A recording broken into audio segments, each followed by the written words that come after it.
ఈరోజు America 50 years తర్వాత మళ్ళీ మనుషుల్ని మూన్ మీదకి పంపింది.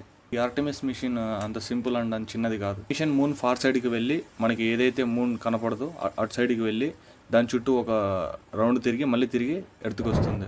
ఈ ఆర్టెమిస్ రాకెట్లో మొత్తం నలుగురిని అయితే పంపించింది. కానీ ఆ నలుగురిలో ఏ ఒక్కరు కూడా ఈ మూన్ మీదకి ల్యాండ్ అవ్వదు. అసలు నాసా ఎందుకు ఇంత పెద్ద ప్రోగ్రామ్ చేస్తుంది అండ్ దీనికి ఎంత ఖర్చు అయింది మొత్తం ఈ వీడియోలో మనం సింపుల్గా క్లియర్ కట్గా మాట్లాడేసుకుందాం. మీరు చేయాల్సిన పని ఏంటంటే కింద కనబడుతున్న సబ్స్క్రైబ్ అండ్ లైక్ బటన్ని నొక్కి పెట్టేసుకోండి అంతే. 1969లో అపోలో 11 అని చెప్పి ఒక మిషన్ స్టార్ట్ చేసి ఫస్ట్ టైం మనిషిని మూన్ మీదకి తీసుకెళ్లారు. అప్పటి నుంచి ఇప్పటి వరకు మళ్ళీ మనుషుల్ని మూన్ మీదకి పంపలేదు. దాదాపు 50 ఇయర్స్ తర్వాత ఈరోజు మళ్ళీ అమెరికా ఈ ఆర్టెమిస్ 2 అనే మిషన్తో మళ్ళీ మనుషుల్ని మూన్ మీదకి అయితే పంపించింది. ఈ రాకెట్ ఎర్త్ నుండి మూన్ ఫార్ సైడ్కి వెళ్ళి దాని చుట్టూ ఒక రౌండ్ తిరిగి రిటర్న్ మళ్ళీ ఎర్త్కి అయితే వస్తుంది.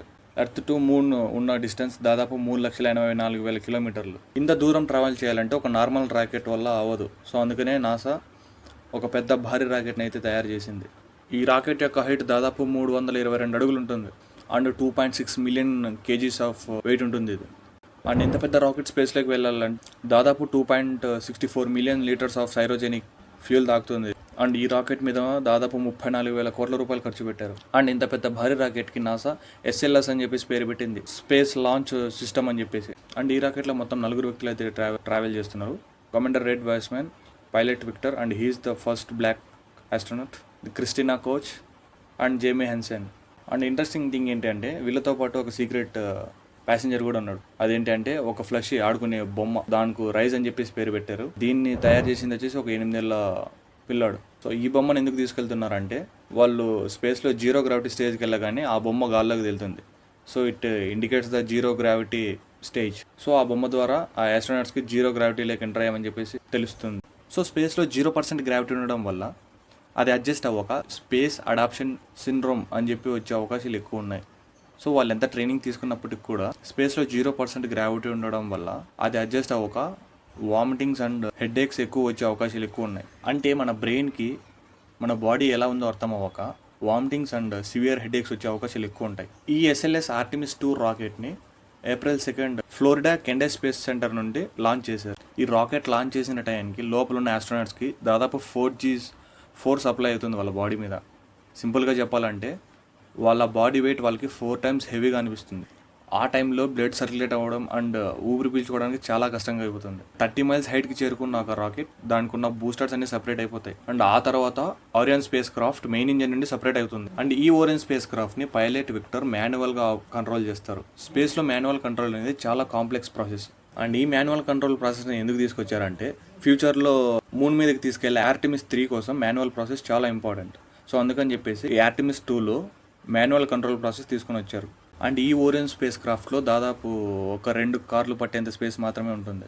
చాలా చిన్నగా ఉంటుంది అందులో స్పేస్. 10 డేస్ వరకు ఈ 4 ఆస్ట్రోనాట్స్ అందులోనే సర్వైవ్ అవ్వాలి. 25 అవర్స్ తర్వాత ట్రాన్స్ లూనార్ ఇంజెక్షన్ అనే ప్రాసెస్తో ఎర్త్ గ్రావిటీని బ్రేక్ చేసి మూన్ సైడ్కి వీళ్ళు ట్రావెల్ అవుతారు. సో ఈ ట్రాన్స్ లూనార్ ఇంజెక్షన్ అనేది ఇదే ఫస్ట్ టైం. ఈ మిషన్లో వీళ్ళు ఫాలో అయ్యే రూట్ ఫ్రీ రిటర్న్ ట్రాజెక్టరీ. ఏంటంటే సగంలో ఇంజన్స్ ఫెయిల్ అయితే మూన్ నుంచి వచ్చే గ్రావిటీ వల్ల వీళ్ళు మూన్ సైడ్ నుంచి ఎర్త్కి పుష్ చేయబడతారు. సో ఈ ప్రాసెస్ వల్ల వీళ్ళు స్పేస్లో ఎక్కడ మిస్ అవ్వకుండా స్ట్రైట్గా భూమి మీదకి రావడానికి ఛాన్సెస్ ఎక్కువ ఉంటాయి. సో ఈ మిషన్ మొత్తం దాదాపు 10 డేస్ అయితే ప్లాన్ చేశారు. ఈ 10 డేస్లో వాళ్ళ బాడీలో చాలా చేంజెస్ అయితే వస్తాయి. సో ఎందుకంటే స్పేస్లో 0% గ్రావిటీ ఉండడం వల్ల బాడీకి ఎలా ఉందో బ్రెయిన్కి అర్థం కాక అండ్ బ్లడ్ అనేది కాళ్ళ నుంచి తలవైపుకి అయితే వచ్చేస్తుంది. సో దానివల్ల కాళ్ళు అనేది చాలా లీన్గా అయిపోతాయి, సన్నగా అయిపోతారు మనుషులంతా. ఫేస్ మొత్తం స్వెల్ అయిపోతుంది, వాచిపోతుంది, హెవీ హెడేక్స్ వచ్చేస్తాయి. అండ్ బోన్ మజిల్ కూడా లాస్ అయిపోతారు వీళ్ళు చాలా మొత్తంలో. అండ్ అక్కడ ఉన్న హై రేడియేషన్ వల్ల వీళ్ళకి సరిగ్గా నిద్ర రాకపోవడం అండ్ వామిటింగ్స్ పదే రావడం లాంటివి జరుగుతాయి. అండ్ వీళ్ళు స్పేస్లో 4,000 మైల్స్కి వెళ్ళాక వీళ్ళకి భూమి చాలా చిన్నగా కనపడుతుంది అండ్ మూన్ చాలా పెద్దగా కనపడుతుంది. అండ్ వీళ్ళు ఈ ప్రాసెస్లో మూన్ ఫార్ సైడ్కి వెళ్ళాక వీళ్ళకి టోటల్ సోలార్ ఎక్లిప్స్ అయితే కనపడుతుంది. చంద్రుడు పూర్తిగా సూర్యుని కప్పేయడం వీళ్ళు ప్రాపర్గా చూడగలరు అక్కడ నుండి. వీళ్ళు మూన్ ఫార్ సైడ్కి వెళ్ళగానే ఎర్త్ నుండి వీళ్ళకి కమ్యూనికేషన్ ఒక 40 to 45 మినిట్స్ ఆగిపోతుంది. ఎందుకంటే మూన్ చాలా పెద్దగా ఉండడం వల్ల అడ్డుగోడలా ఉండడం వల్ల సరిగ్గా కమ్యూనికేషన్ అనేది జరగదు. అండ్ మూన్ వాళ్ళని అక్కడ నుంచి ఎర్త్ సైడ్కి పుష్ చేస్తుంది గ్రావిటీ వల్ల.